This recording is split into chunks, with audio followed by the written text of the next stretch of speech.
Hey everybody, my name is Kelsey and this is Introduction to Short Stories. What would you do if someone showed up at your door with a magical trinket that could grant you 3 wishes? Would you accept the token or turn it away? Or what if you borrowed something really expensive from a friend of yours and then you lost it?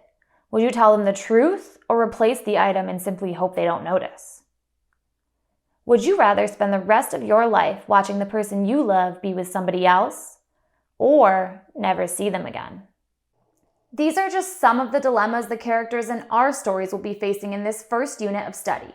We'll be reading short stories that force us to confront some of life's most difficult questions, like what does justice truly look like? And is it ever okay to seek revenge when somebody has wronged you? How can you tell if a person is trustworthy? And when is it okay to betray someone's trust? What should you eat for breakfast in the morning?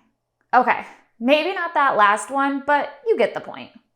In this video, we'll learn more about the authors, stories, and skills that we'll be engaging with in this unit, as well as going over the fundamentals of a short story. So, let's dive in.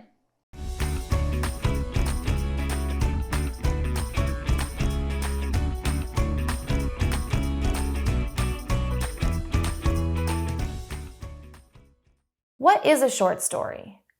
A short story can be defined as any piece of prose fiction that can be read in just one sitting. Typically, short stories focus only on one incident or a series of events that are very closely linked. You're probably already familiar with many types and examples of short stories, such as legends like the story of King Arthur and his Knights of the Round Table, myths like the stories of the Greek gods and goddesses, folktales such as Jack and the Beanstalk. I'm pretty sure there's a very important life lesson about vegetables in that one. Fairy tales like Aladdin, and fables, which are basically moral stories in which all of the characters are animals. Throughout history, short stories have been used for ideological purposes, to explain how something came to be, for entertainment purposes, and for moral purposes, to teach a lesson. Short stories in their more modern form gained traction in the mid-19th century. With the growth of print magazines and journals, a strong demand emerged for short fiction to publish in order to entertain the public. Although short stories have changed drastically over the course of their history, there are certain common elements that all short stories share. All short stories have a plot, or a series of main events that make up the story. In addition, they all have a setting, a time period and location in which they take place, and they all have characters. Lastly, all short stories need conflict in order to entertain the reader and develop the action of the story. These 4 elements typically are used by authors to develop a theme, or a central lesson that can be learned from their story. A theme can range from a really simple moral, like telling the truth is best in the long run, to more complex messages about the world or society, like sometimes we are faced with impossible decisions. In addition to those common story elements, authors choose to incorporate other literary devices into their stories as well, such as figurative language, sensory details, diction, irony, foreshadowing, flashbacks, and point of view. These devices can be used to engage or entertain the reader, to create a certain mood for the reader, or just to build tension and excitement in the story.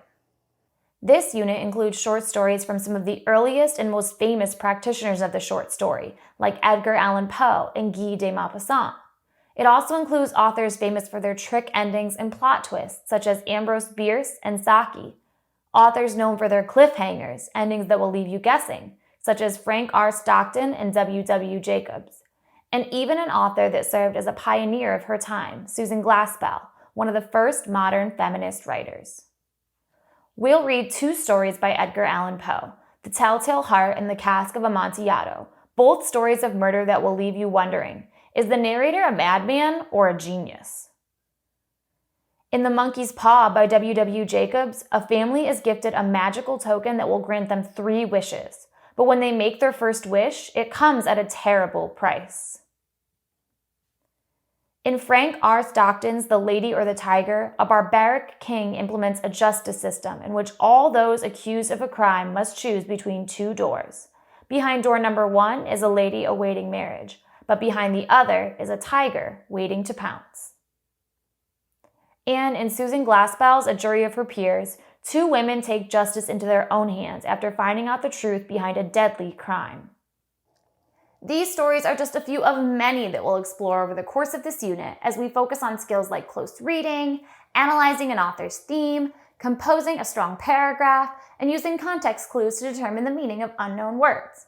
You'll even get a chance to try your hand at narrative writing as you create your own alternate ending to one of our stories. We'll also practice comma usage because it really wouldn't be an English class without somebody correcting your grammar, right? The stories we'll read in this unit are stacked with important details, clues, and messages about what will happen next, so pay close attention so you don't miss a thing. All right, we should probably close this video out before I give too much away about what's to come. So, goodbye for now, I'll see you next time, and happy reading. Hey.